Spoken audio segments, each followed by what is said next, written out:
भक्ति की राह में जब चल पड़ा, उसे हर कदम पर सहारा मिला। बाजीराव बाबा का आशीर्वाद मिला तो जीवन को नया किनारा मिला।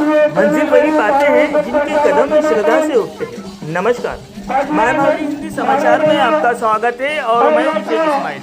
जहां संतों के चरण पड़ते हैं वहां आस्था अपने आप जाग उठती है।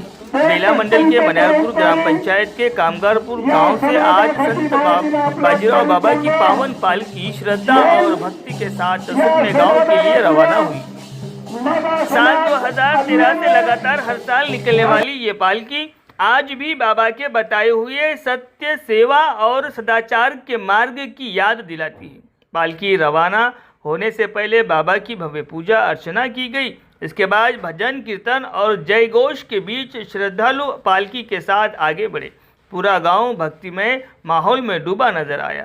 संत बाजीराव बाबा ने समाज को नशा मुक्ति, व्यसन मुक्ति, ग्राम स्वच्छता, मानव सेवा और आपसी भाईचारे का संदेश दिया है। यही कारण है कि आज भी बाबा की पालकी लोगों के लिए केवल एक परंपरा नहीं बल्कि एक आस्था का महापर्व है। इस अवसर पर बेला मंडल के विभिन्न राजनीतिक दलों के जनप्रतिनिधि, सामाजिक कार्यकर्ता और बड़ी संख्या में श्रद्धालु उपस्थित रहे। त्याच माध्यमातून बाजीराव महाराजांनं या 3 जिल्ह्यामध्ये पारिवाळीचं महत्त्व प्रत्येकाला कळलं पाहिजे म्हणून बाजीराव महाराजांनं जो काही अडाणी समाज, अज्ञानी समाज जो आहे, जो व्यसनामध्ये आहे, त्या मनुष्याला, त्या माणसाला व्यसनामधून मुक्त करण्याकरिता बाजीराव महाराजांना आपलं जीवन या जगाच्या कल्याणा संतांच्या विभूती देह कर्तव्य परोपकारी प्रत्येक जीवन बाजीराव महाराजांनी या समाजासाठी दिलं।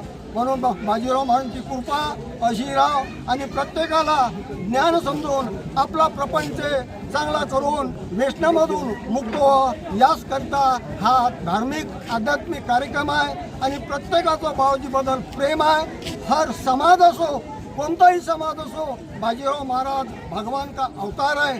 कारण बाजीराव महाराजांना कुठं भेदभाव न ठेवता हर समाजाला चांगले विचार देऊन बाजीराव महाराज 2011 मध्ये निघून गेले आणि आम्ही या 13 मधून ही पालखी काढली। 12 वर्षे झाले आणि 13 वर्षे या पालखीला लागले। आम्ही सुखरूप जात आहोत आणि सुखरूप येत आहोत एवढे बोलून मी माझ्या वाणीला विराम देतो। जय हिंद, जय तेलंगणा।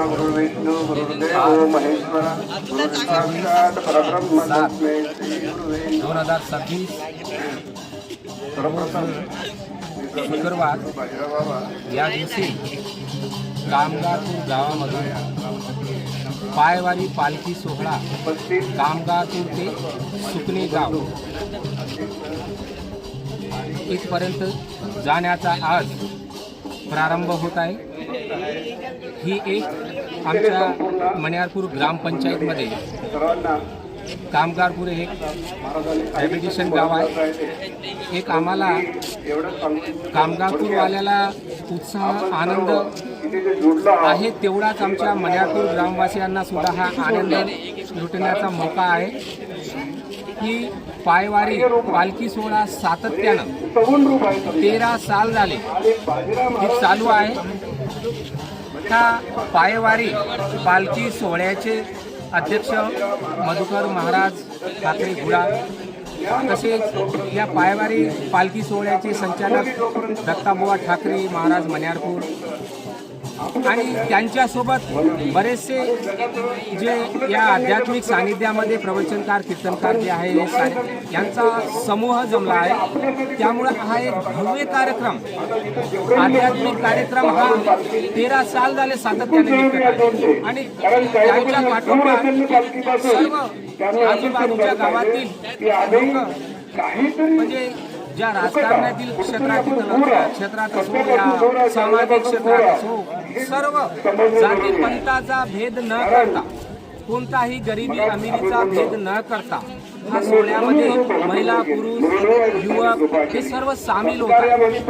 मला एक असं म्हणायचं आहे की हर जणाला, हर युवकाला जास्तीत जास्त महत्त्व युवकाला कसं असते म्हणजे आध्यात्मिक क्षेत्रामध्ये जाणे महत्त्वाची बाब आहे। कारण बाजीराव महाराज सातत्याने सांगत असे की चिमणीला फूल देवाला वाहण्यापेक्षा जे ताजं फुलामध्ये जे मजा असते ना, ती मजा अतिशय एक जीवनामध्ये आनंद लुटत असते. कारण चिमलं फुल हे कसं असते, सकाळ पडून जाते झाडात, परंतु ते ताजे फुलाचं त्याचा सुगंध आणि त्याचा ताजेपणा हा देवाला अतिशय पसंत आहे. म्हणून जास्तीत जास्त आपलं वय संपल्यानंतर आणि झाल्यानंतर युवा पिढीने याचा पाठलाग करणे अवश्य आहे. आणि या कामगारपूर ग्रामवासियांना एक सूचना म्हणा आणि एक आनंदपूर्वक एक बातमी म्हणा, एक माझ्या उत्साहाद्वारे की मी या कामगारपूर ग्रामवासियातर्फे आणि या मल्यारपूर ग्रामवासियातर्फे माझी एक घरवाली पण सरपंच बनली यावर्षी. अतिशय मला आनंद आहे. आणि मी जास्तीत जास्त या महिला पुरुष ग्रामवासियांना सांगू इच्छितो की जास्तीत जास्त संख्येने उपस्थित राहा. कारण याच्याशिवाय आनंद कोण्याही ठिकाणी भेटत नाही. किती पैसा असेल तरी काही नाही. इथं एक चित्त ठरवा, एक अंतरात धरा का बाजीराव महाराज हा एक सत्पुरुष आहे, यांनी आम्हाला मार्ग दाखविला. म्हणून बाजीराव महाराज आत्मसाक्षात्कार ग्रंथामध्ये सांगतात का चित्त नाही अंतरी काय करल बुद्धी विचार. म्हणून असं आहे की पायवारी आपण चालून केल्यानं भागणार नाही. कारण ह्या पायवारीचं बाजीराव महाराजांनी सर्व साधकांनी महत्व सांगितलं आहे की पायवारी आज ह्या पायवारीमध्ये सुकणे गावला समाधी क्षेत्रापर्यंत जात आहे. तुम्ही त्या